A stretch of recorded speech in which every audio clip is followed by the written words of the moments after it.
സമസ്ത കേരള ജമിയത്തുൽ ഉലമയെ സംബന്ധിച്ച് വേണ്ടതുപോലെ മനസ്സിലാക്കിയവരാണ് നമ്മളൊക്കെ.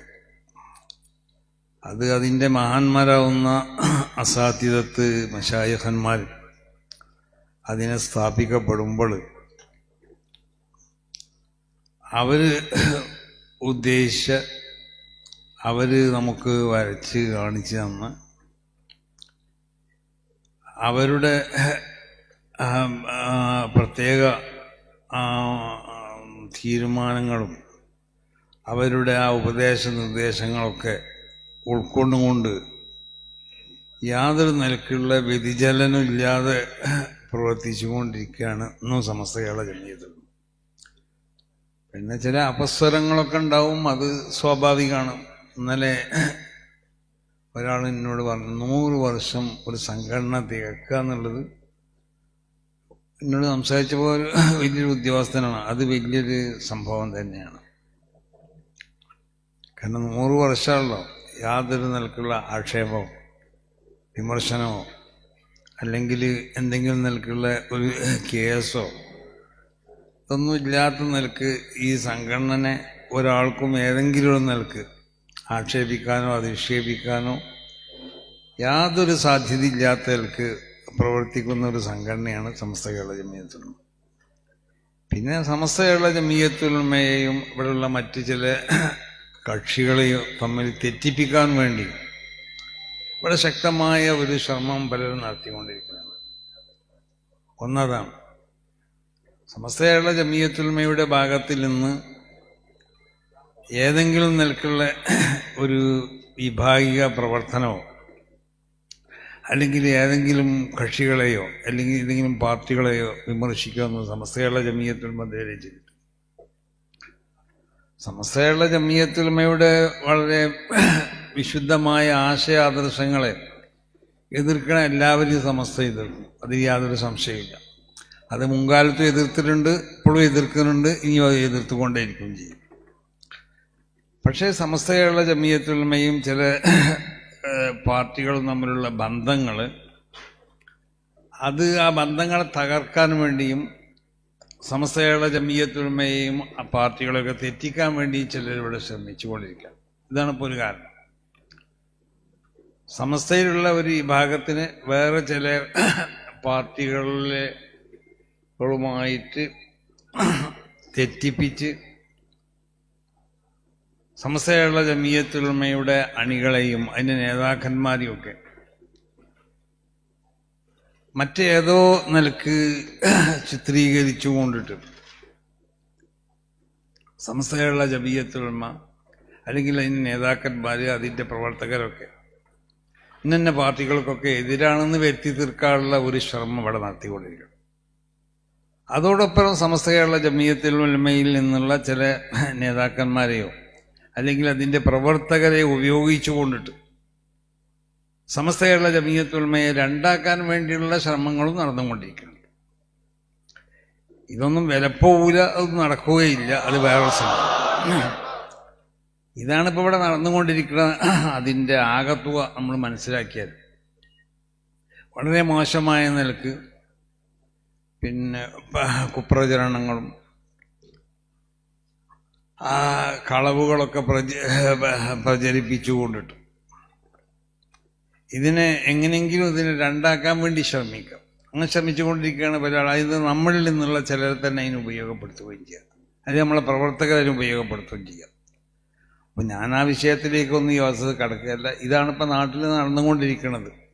പക്ഷേ ഇതിനൊക്കെ അതിജീവിച്ചുകൊണ്ട് സമസ്ത കേരള ജമിയത്തുൽ ഉലമ മുന്നോട്ട് പോകും, യാതൊരു സംശയമില്ല. അതിലേക്ക് അത് പിന്നെ നമ്മുടെ വരാൻ പോണ 400ാം സമ്മേളനത്തോടു കൂടി സമസ്ത കേരള ജമിയത്തുൽ ഉലമ എന്താണെന്നും അതിൻ്റെ ശക്തി എന്താണെന്നുള്ളത് ഒന്നുകൂടി ജനങ്ങൾക്ക് മനസ്സിലാവുകയും ചെയ്യും.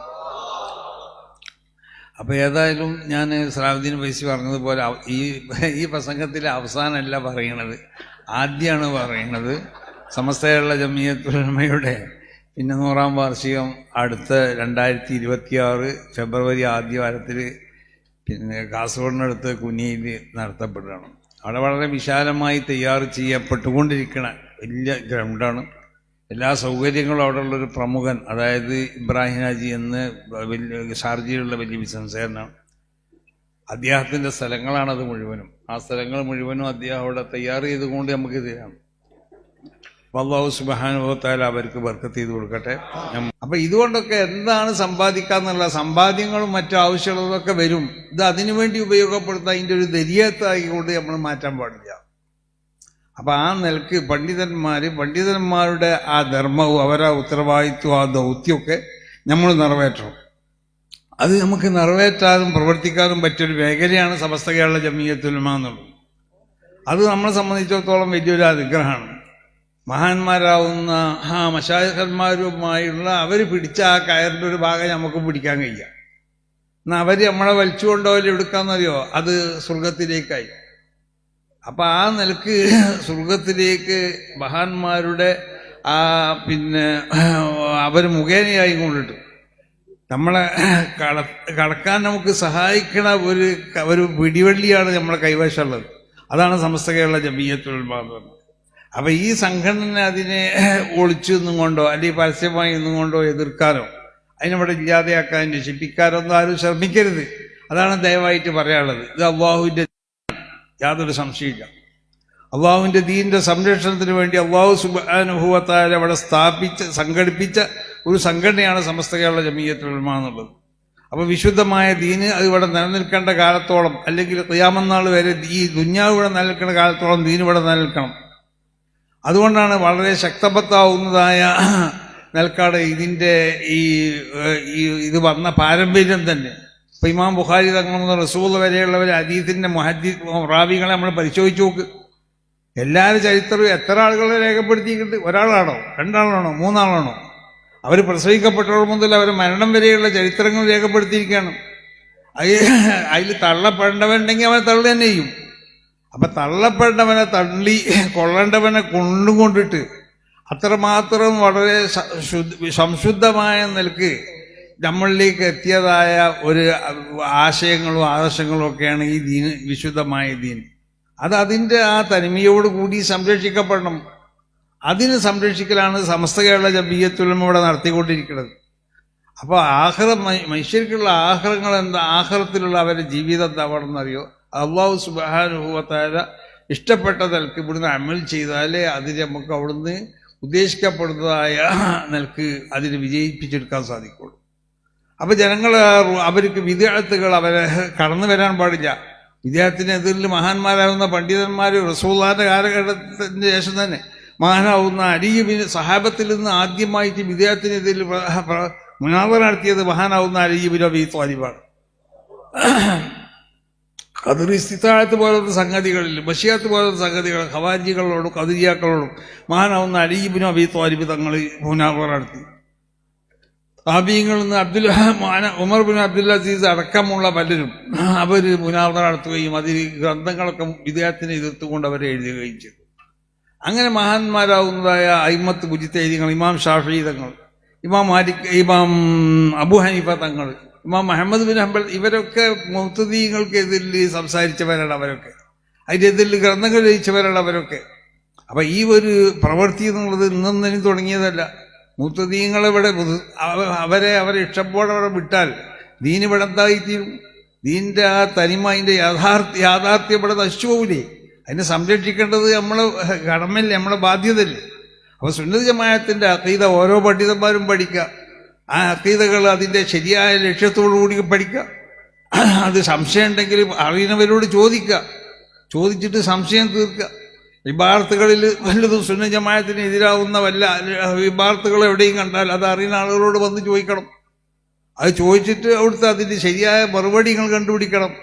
ആ നിലക്ക് നിങ്ങൾക്കുള്ള ഓരോ സമയങ്ങളും അസ്സമാനു സൈഫുൻ യഖ്തഉക ഇല്ലം തഖ്തഉഹുന മഹാനാവുന്ന ഇമാം ഷാഫിഈ തങ്ങൾ പറഞ്ഞുള്ളത്, സമാൻ ഒരു വാള് പോലെയാണ്. അതിനെ നീ ഉപയോഗപ്പെടുത്തിയില്ലെങ്കിൽ അത് ഇന്നെ ഉപയോഗപ്പെടുത്തും. അപ്പം അത് സമാനെ നമ്മൾ എന്താക്കണം? ഉപയോഗപ്പെടുത്തണം. ആ സമയം ഇവിടെ നിൽക്കൂല. അപ്പോൾ ഓരോ സമയവും വിലപ്പെട്ടതാണ്. ഓരോ സമയവും നമ്മൾ കിതാബ് ദർസ് നടത്തി കഴിഞ്ഞ് പിന്നെ ഉറങ്ങുക, അതല്ലെങ്കിൽ ഒഴിവുള്ള സമയങ്ങൾ മുഴുവനും മദ്രസയിലോ ജോലി കഴിച്ചാൽ ഉറങ്ങുക, എങ്ങനെ പകൽ മുഴുവൻ ഉറക്കിന് ഉപയോഗിക്കുക, അതല്ല വേണ്ടത്. ഓരോ സമയം കിതാബുമായിട്ട് ബന്ധപ്പെടാനാണ് നമ്മൾ ശ്രമിക്കേണ്ടത്. അത് സംശയങ്ങൾക്കുള്ള നിവാരണങ്ങൾ നമ്മൾ കണ്ടെത്തണം. നമുക്ക് മനസ്സിലാവാത്ത സ്ഥലങ്ങൾ നമ്മൾ എന്താക്കണം, മഹാന്മാരാവുന്ന ഉസ്താദന്മാരോട് ചോദിച്ച് നമ്മൾ മനസ്സിലാക്കണം. അങ്ങനെയല്ലേ മഹാന്മാരൊക്കെ ഇവിടെ ജീവിച്ചത്. അവരുടെ കാലഘട്ടത്തിലൊക്കെ അവരൊക്കെ അങ്ങനെ ഓരോ മസാലകളും എന്തെങ്കിലും സംഗതിയെ സംബന്ധിച്ച് എന്തെങ്കിലും ഒരു സംശയം ഉണ്ടെങ്കിൽ അത് ആരാണോ അറിയുന്നത് അറിയുന്നവൻ്റെ അടുത്ത് പോവുകയാണ്. പഴയ കാലത്തൊക്കെ തന്നെ ഇന്നത്തെ പോലെ കിതാബുകളൊന്നും സുലഭമല്ല. നമ്മൾ 2-3 ദിവസം അന്ന് ചാരിയത്ത് കുത്തുബാലിലൊക്കെ പോയി താമസിക്കുമ്പോൾ തലക്കൊടുത്തൂർ പൊന്മുണ്ടം പോലത്തെ ചില സ്ഥലങ്ങളിലൊക്കെ അന്ന് ധാരാളം കിതാബുകൾ ഉണ്ടായിരുന്നു. അന്ന് അവിടെയൊക്കെ ദർസ് നടത്തിയ വലിയ വലിയ മഹാന്മാരെ ശേഖരിച്ച ഒരുപാട് കിതാബുകൾ. അപ്പൊ അന്ന് ചില അമൂല്യമായ കിതാബുകൾ കിട്ടാൻ വേണ്ടി അവിടെയൊക്കെ ബസ്സിലും അല്ലാതെയൊക്കെ യാത്ര ചെയ്ത് നമ്മൾ പോയിട്ടുണ്ട്. അവിടെ പോയി 1-2 ദിവസം അവിടെ കഴിച്ചു കൂട്ടിയിട്ടുണ്ട്. അങ്ങനെ കിതാബ് ഷെഹുല ശംസുൽമ പറയലുണ്ട്, ഞാൻ അവിടെ താന്നൂർ മുദരിസായി ഇന്ന് എന്തിനാണെന്നറിയോ നിങ്ങൾക്കെന്ന് ചോദിച്ചിട്ടുണ്ട്. അപ്പൊ ഞാൻ പറഞ്ഞു അവിടെ ദർസ് നടത്താന്ന് പറഞ്ഞു. അതിൻ്റെ മുദരിസായിക്കണ്. അപ്പൊ എന്നോട് പറഞ്ഞു, ഞാനവിടെ താന്നൂർ മുദരിസായത് റൗള മുത്താലായ ചെയ്യാൻ വേണ്ടിയെന്നു. ഞാൻ 7 മാസം അവിടെ നിന്നു, റൗള മുത്താല ചെയ്തു. ഇന്നും എനിക്കതൊക്കെ അതിൻ്റെ ഏകദേശം ഭാഗങ്ങളൊക്കെ ഓർമ്മ ഉണ്ട്. മൂപ്പർക്കത് അത്ര ഓർമ്മ ശക്തിയുള്ള ആളാണ്, മൂപ്പർക്കത് ഓർമ്മ ഉണ്ടാവും. അപ്പോൾ അവരൊക്കെ ഓരോ സംഗതികൾ, ഓരോ കിതാബുകൾ അന്ന് ഇന്നത്തെ പോലെ റൗള എല്ലാ ഖുതുബായൊന്നും സുലഭമല്ലത്. ഇന്നിപ്പോൾ എല്ലാ കിതാബും കിട്ടുന്നുണ്ടല്ലോ. ഇപ്പോൾ ഇമാമുൽ ഹറമൈൻ തങ്ങളെ നിഹായ 30ഓളം വാരികൾ അതൊക്കെ അച്ചടിക്കൽ തുടങ്ങി. പണ്ട് നമ്മൾ ഇമാമുൽ ഹറമൈൻ തങ്ങളെ നിഹായത്തുൽ മത്ലബ് എന്നൊക്കെ നമ്മൾ കേട്ടിട്ടുള്ളൂ. അപ്പം അതും പ്രിന്റിങ്ങിൽ വന്നു. അപ്പം അങ്ങനെ എല്ലാ കിതാബുകളും സുലഭമായി കൊണ്ട് ലഭിക്കപ്പെട്ടു. പക്ഷെ കിതാബ് എടുത്ത് മുത്താലയുടെ പതിവൊന്നുമില്ലാതായി പോയി. അന്ന് കിതാബ് വളരെ വിരളയെന്ന് കിതാബുള്ള സ്ഥലത്തേക്ക് ഓടിപ്പോവുകയെന്ന് പണ്ഡിതന്മാർ ചെയ്തിരുന്നു, വിഷയങ്ങളൊക്കെ മനസ്സിലാക്കാൻ വേണ്ടി.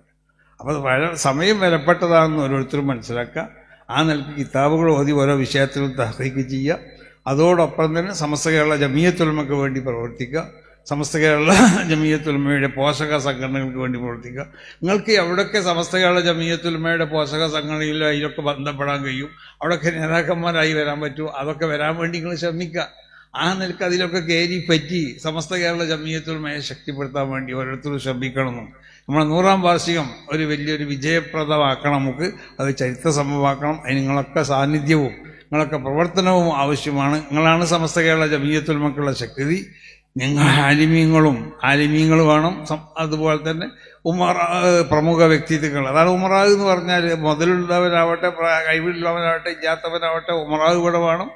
അതാണ്. പിന്നെ അതുപോലെ തന്നെ ഇവിടുത്തെ പാവപ്പെട്ടവർ വേണം, വിവരമില്ലാത്തവർ വേണം. ഇങ്ങനത്തെ ഓരോ വിഭാഗത്തിലുള്ള ആളുകൾ കൂടുമ്പോൾ ഒരു സംഘടന നമുക്ക് വളർത്താൻ കഴിയുള്ളൂ. അപ്പം നമുക്ക് പന്തലിടണ്ടേ, അതിനിപ്പോൾ മുതലാളി പോയി പന്തലിടുമോ? ചിലപ്പോൾ മോനിമാർ പോയി ശേഖര മുമ്പ് പന്തലിട്ടു എന്ന് പറഞ്ഞേക്കാം, ഏതൊരു വാദപ്രതിവാദത്തിന് വേണ്ടിയിട്ട്. അപ്പോൾ അതുവരെ മൂപ്പരാണ് അവിടെ വരുന്ന ആളെന്ന് ആർക്കും അറിയില്ല. മൂപ്പര് ആദ്യ കാലഘട്ടത്തിൽ രാത്രി സ്റ്റേജിൽ കയറിയപ്പോഴാണ് ആളിന്നാളാന്ന് മനസ്സിലായിരുന്നത്. ആ തലേ ദിവസം നമ്മൾ അവിടുന്ന് ചെറിയ നിലക്കൊരു പരാജയം നമുക്ക് ഉണ്ടായ ഒരു ദിവസമായിരുന്നു. അപ്പോൾ പന്തലിടാൻ ആൾ വേണം, പണം തരാൻ ആൾ വേണം, സംഗതികൾ നിയന്ത്രിക്കാൻ അതിന് പറ്റുന്ന പ്രമുഖരാകുന്ന വ്യക്തിത്വങ്ങൾ വേണം. ഇതൊക്കെ ജനങ്ങൾക്ക് പറഞ്ഞു കൊടുക്കാൻ ആലിമീങ്ങളും വേണം. അപ്പം രണ്ടും നന്നാവുക എന്ന് പറഞ്ഞാൽ അതിൻ്റെ അർത്ഥം രണ്ടു കൂട്ടരും ഒപ്പം അങ്ങനെ കൈ പിടിച്ച് പോകുക എന്നല്ല. ആലിമീങ്ങൾ നന്നാവേണ്ടതുപോലെ നന്നാവുക, ആലിമീങ്ങൾക്കുള്ള അഭിപ്രായങ്ങളും മറ്റും സ്വീകരിച്ച് അത് നടപ്പിലാക്കാൻ മറ്റുള്ളവരും തയ്യാറാവുക. അങ്ങനെ പോകുമ്പോൾ ഇവിടെ എന്താവുള്ളൂ എന്നറിയോ? അപ്പം മറ്റുള്ള എല്ലാ ആളുകളും നന്നാവും. ഇത് ആലിമീങ്ങളും നന്നാവണില്ല, ഒപ്പം നിൽക്കേണ്ടവർ നന്നാവണില്ല, പിന്നെ നാട്ടുകാരും നന്നാവില്ലല്ലോ. ഈ അവസ്ഥയൊന്നും ഉണ്ടാകുന്ന അള്ളാഹു കാത്തു രക്ഷിക്കട്ടെ. അപ്പം ഏതായാലും ഞാൻ സുദീർഘമായി പറയല്ല. ഇവിടെ മഹാന്മാരാവുന്ന പലരും മുഷാവർ അംഗങ്ങളാവുന്ന ഹംസകുട്ടി മുസ്ലിയാരും പിന്നെ നമ്മളെ ഇതൊരു ഫൈദിയും അതുപോലെ തന്നെ ബാക്കവി ഒക്കെ പിന്നെ ഇവിടെ പ്രസംഗിക്കാറുണ്ട്. പിന്നെ മഹാന്മാരാവുന്ന സാദാത്തുക്കളുണ്ട്, മറ്റ് പ്രമുഖ വ്യക്തിത്വങ്ങളൊക്കെ ഇവിടെ സംസാരിക്കാറുണ്ട്. അപ്പോൾ അല്ലാഹു സുബ്ഹാനഹു വ തആല നമ്മൾ ഉദ്ദേശിക്കുന്നത് പോലെ ഇവിടെ എല്ലാവരും പ്രസംഗിച്ച് വളരെ നിലക്ക് സമസ്ത കേരള ജമിയത്തുൽ ഉലമക്ക് ഒരു വളരെ ശക്തി പകരുന്നതായ ഒരു സമ്മേളനമായി കൊണ്ട് അല്ലാഹു ഇതിനെ കബൂൾ ചെയ്യട്ടെ. മറ്റൊന്ന് 26-ാം തീയതി എന്ന് പറഞ്ഞാൽ മറ്റന്നാളെ സമസ്തൻ്റെ സ്ഥാപക ദിനമാണ്. അത് വരക്കിൽ വെച്ചുകൊണ്ട് അത്യാവശ്യം ഒരു ചെറിയ ഒരു നല്ല നിലക്ക് ആഘോഷിക്കപ്പെടുന്നുണ്ട്. അത് നമ്മൾ SNDCൻ്റെ PG ക്ലാസിൻ്റെ ഉദ്ഘാടനം കൂടി അവിടെ വെച്ച് നടത്തപ്പെടുകയാണ്. അതിൻ്റെ ഒരു ചെറിയൊരു ഭാഗം പിന്നെ അവിടെ വരക്കിൽ വെച്ച് നടത്തപ്പെടുന്നുണ്ട്. അപ്പോൾ അതിൻ്റെയും എല്ലാ മറ്റ് പല സ്ഥലത്തും നടത്തപ്പെടുന്ന ആ കുട്ടികൾക്കെല്ലാം കൂടിയുള്ള ക്ലാസിൻ്റെ ഉദ്ഘാടനം അന്ന് അവിടെ നടത്തപ്പെടും. അത് ഞങ്ങളുടെ ജില്ലകളിലൊക്കെ ഞങ്ങൾ മുമ്പ് ചെയ്തതുപോലെ ഓരോ ജില്ലയിലും ആ ജില്ലയിലുള്ള ആളുകൾ കൂടിക്കൊണ്ടിട്ട് അത് വളരെ ഒരു വിപുലമായ നിലക്ക് ആഘോഷിക്കാൻ വേണ്ടി നമ്മളൊക്കെ ശ്രമിക്കുക. വലിയ ദൂർത്തും കാര്യമൊന്നും വേണ്ട, മനസ്സിലായില്ലേ? ചെറിയ പരിപാടിയൊക്കെ പൈസ വല്ലാതെ ചിലവാക്കുന്ന പരിപാടി വേണ്ട. അപ്പോൾ ആ നിലക്ക് പരിപാടികൾ എന്താക്കാതെ അറിയോ നമ്മൾ ഉഷാറാക്കി കൊണ്ടുപോകുക. അതിന് അല്ലാഹു സുബ്ഹാനഹു വ തആല തൗഫീഖ് ചെയ്യട്ടെ.